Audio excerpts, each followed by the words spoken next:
Back to Parkway education. आज हम करने वाले हैं द रोड नॉट टेकन, आपकी एनसीईआरटी के बीहाइव की फर्स्ट पोएम के क्वेश्चन आंसर्स, और उसी के साथ हम इसमें जितनी भी लिटरली डिवाइसेस यूज़ हुई है वो भी एक बार देख लेंगे। तो चलिए आइए स्टार्ट करते हैं। सबसे पहले हम इस पोएम की समरी देख लेते हैं। In the poem, The Road Not Taken, the road symbolizes our life. The poet says that the path we don't choose in our life is the road not taken. He describes his feelings about that choice that he had left in the past. The path which we have chosen decides our future, decides our destination.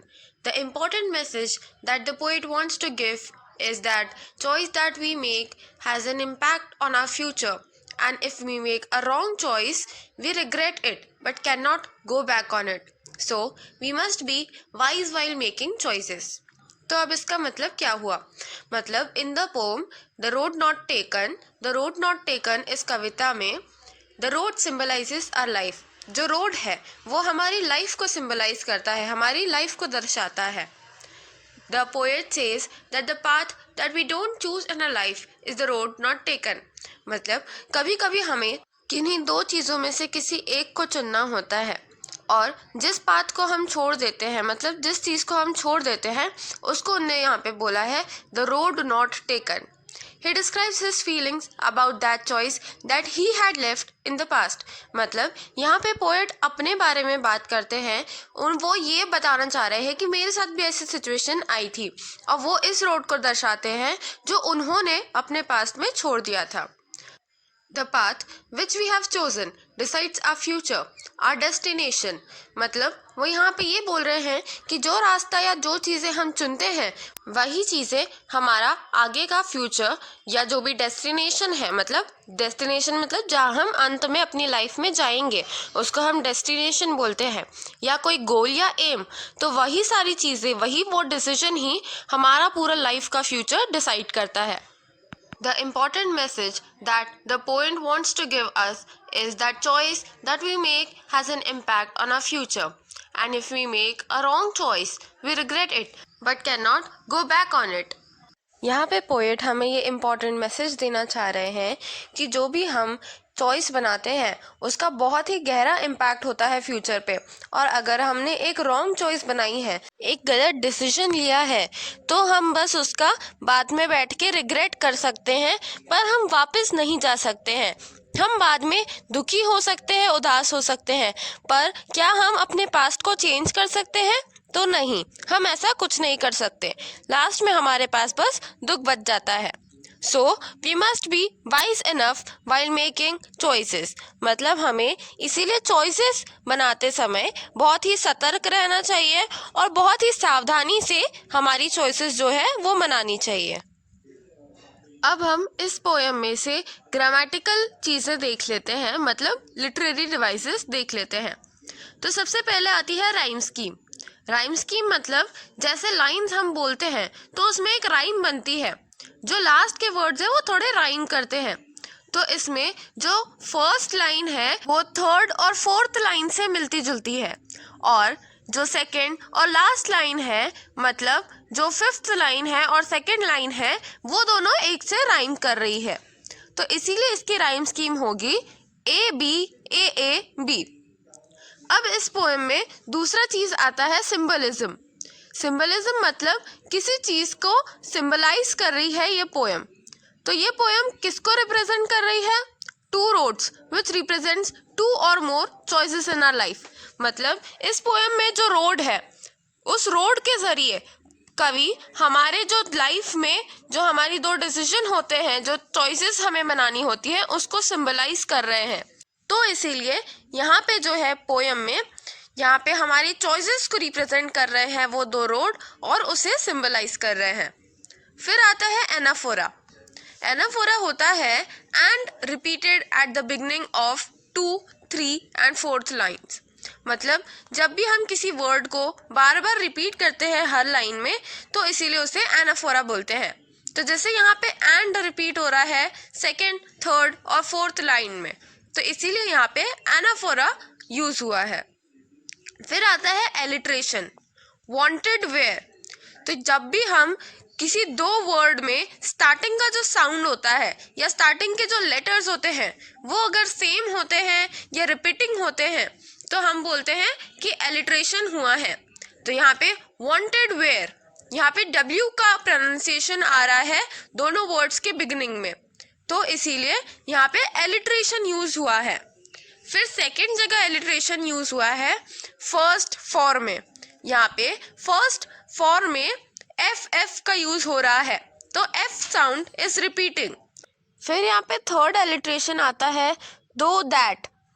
तो दो that में जो TH sound है वो repeat हो रहा है, तो यहाँ पे भी हम एलिट्रेशन इसे बोलेंगे। उसके बाद में आता है रिपीटेशन। तो रिपीटेशन में एजेस रिपीट हो रहा है बार बार, मतलब रिपीटेशन मतलब कुछ चीज़ बार बार जब रिपीट होती है तो उसे हम रिपीटेशन बोलते हैं। तो यहाँ पे एजेस जो है वो रिपीट हो रहा है। फिर two roads diverge in a wood, ये भी स्टैंजा 1 और स्टैंजा 4 इनमें रिपीट हो रहा है, तो इसीलिए हम एजेस और two roads diverged in a wood को रिपीटेशन में लेते हैं। ओके, तो अब हम टेक्स्ट बुक के पीछे के क्वेश्चन आंसर्स देख लेते हैं। तो यहाँ पे सबसे पहला क्वेश्चन है where does the traveller find himself, what problem does he face. मतलब यहाँ पे ये पूछना चाह रहा है हमसे कि जो ट्रैवलर है, जो हमारे पोएट है, वो खुद को कहाँ देखते हैं और what problem does he face, और उनको क्या प्रॉब्लम का सामना करना पड़ता है। तो इसका आंसर होगा the traveller finds himself standing on a fork in the path. He is in a problem as he must choose one path and is unable to decide which one to choose. मतलब यहाँ पे जो traveller है, जो poet है, वो खुद को एक फोर्क पे पाते हैं। फोर्क मतलब एक ऐसा रास्ता जहाँ से आगे जो रास्ता है वो बाइफरकेट हो गया हो, तो वो वहाँ पे खुद को पाते हैं और उनकी ये प्रॉब्लम होती है कि अब ये जो दो रास्ते हैं, मैं इनमें से कौन सा रास्ता चुनूं। ओके, तो अब सेकेंड क्वेश्चन देख लेते हैं। तो सेकेंड क्वेश्चन है discuss what these phrases mean to you. यहाँ पे फ्रेज दिया है और हमको ये बताना है कि वो क्या मतलब है उन फ्रेजेस का। सबसे पहला अ येलो वुड, तो मैंने आपको फर्स्ट पार्ट में भी बताया था कि ये क्वेश्चन बहुत ही इम्पोर्टेंट है और ये आता है, तो इसका जो आंसर है, इसका जो मीनिंग है, ये अपन एक और बार देख लेते हैं। A yellow wood refers to the forest which has withering leaves as in the season of autumn. It represents a world full of aging people. मतलब यहाँ पे जो ये फ्रेज है येलो वुड, वो एक फॉरेस्ट को रेफर कर रहा है जहाँ पे पोएट अभी खड़ा है। वहाँ पे ऐसा सीन है कि जो सीज़न है वो ऑटम का है, और ऑटम में जनरली आपने देखा होगा कि जो लीव्स है वो येलो या ऑरेंज हो जाती है, तो इसीलिए जो फॉरेस्ट है वो येलो दिख रहा है और इसीलिए उन्हें येलो वुड बोला है। और it also represents a world full of ageing people. मतलब जैसे पतझड़ का मौसम आता है या ऑटम आता है, तो हम ऐसा मानते हैं कि जो पेड़ है वो अपनी लीव्स शेड कर रहे हैं, वो एजेड होते जा रहे हैं, तो इसीलिए वो भी यहाँ पे एक रिप्रेजेंटेशन है एजिंग पीपल का। अब इसी का दूसरा पार्ट है, मतलब दूसरा फ्रेज है it was grassy and wanted wear. अब इसका मतलब क्या है हम देख लेते हैं। It means that the path had a lot of grass on it. This means that it had not been walked over by many people. It had to be worn out by the steps of people who walked on it. इसका मतलब ये हुआ कि जो path था उसमें जो grass थी वो एकदम फ्रेश थी। ग्रासी मतलब fresh grass. This means that it had not been walked over by many people. इसका मतलब हुआ कि बहुत लोग वहाँ से नहीं गुजरे थे और इसीलिए उसको worn out मतलब उसको यूज़ करने की ज़रूरत थी और उस पर ज़रूरत थी कि लोग जाए।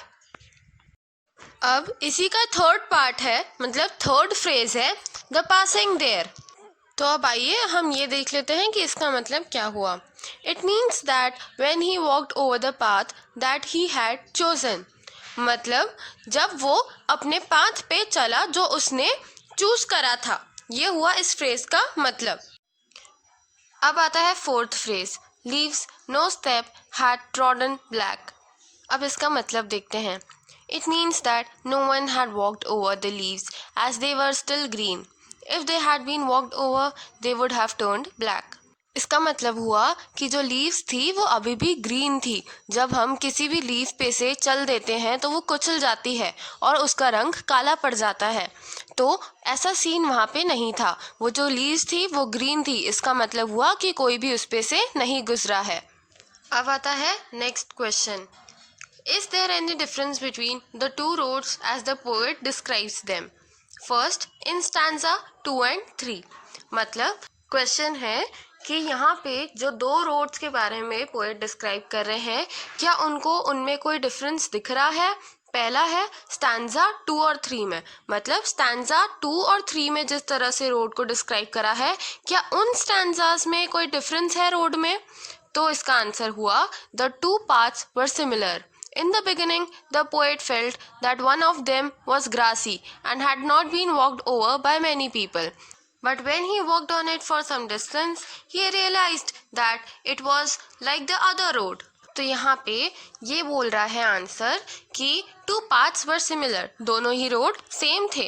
इन the beginning the poet felt that one of them was grassy. मतलब पहले तो पोएट को लगा कि हाँ, इनमें से एक रोड जो है वो थोड़ा फ्रेश है, थोड़ा ग्रासी है. पर उसके बाद में जब वो थोड़ा दूर तक के चले उस पे, तब वहाँ पे उनको रियलाइज हुआ कि नहीं, दोनों ही रोड जो है वो सेम ही है. ओके, तो अब इसका सेकेंड पार्ट भी है. In the last 2 lines of the poem. मतलब यहाँ पे अब पहले हमने स्टैंजा 2 और 3 की बात करी थी. यहाँ पे ये पूछ रहा है क्वेश्चन कि जो 2 लास्ट लाइन्स है, क्या उनमें कोई डिफरेंस बताया है पोएट ने कि हाँ, लास्ट लाइन में वो बोल रहे हो कि हाँ, अब मुझे लगता है कि 2 रोड्स जो थे वो डिफरेंट थे. तो आइए अब इसका आंसर देख लेते हैं.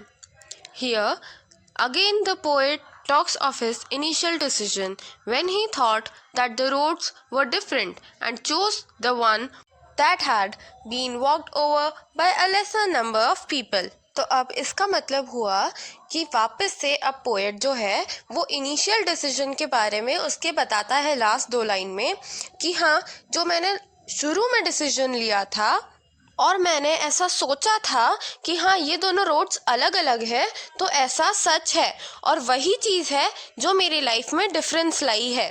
तो यहाँ पे वो क्लेम करता है कि शुरू में मुझे ऐसा लगा तो था कि दोनों सिमिलर है, पर यहाँ पे वो बोलता है कि दोनों जो रोड्स थे वो अलग थे और यहाँ पे मुझे समझ में आ रहा है कि मेरी लाइफ में जो डिफरेंस आया है वो मेरी चॉइस के कारण ही आया है और वो इसीलिए आया था क्योंकि 2 रोड्स जो है वो डिफरेंट है.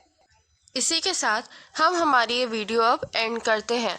आई होप आपको सारे क्वेश्चन आंसर्स, समरी और लिटरेरी डिवाइसेस अच्छे से समझ में आ गई होगी. अगर आपको अभी भी कोई डाउट हो तो आप कमेंट सेक्शन में मुझसे ज़रूर पूछ लेना और हमारे चैनल पार्कवे एजुकेशन को सब्सक्राइब भी ज़रूर से कर ही देना ताकि आगे की जो भी वीडियोस है वो सारी आपको जल्द मिलती रहे. इस वीडियो को भी लाइक और शेयर ज़रूर करना. Thank you.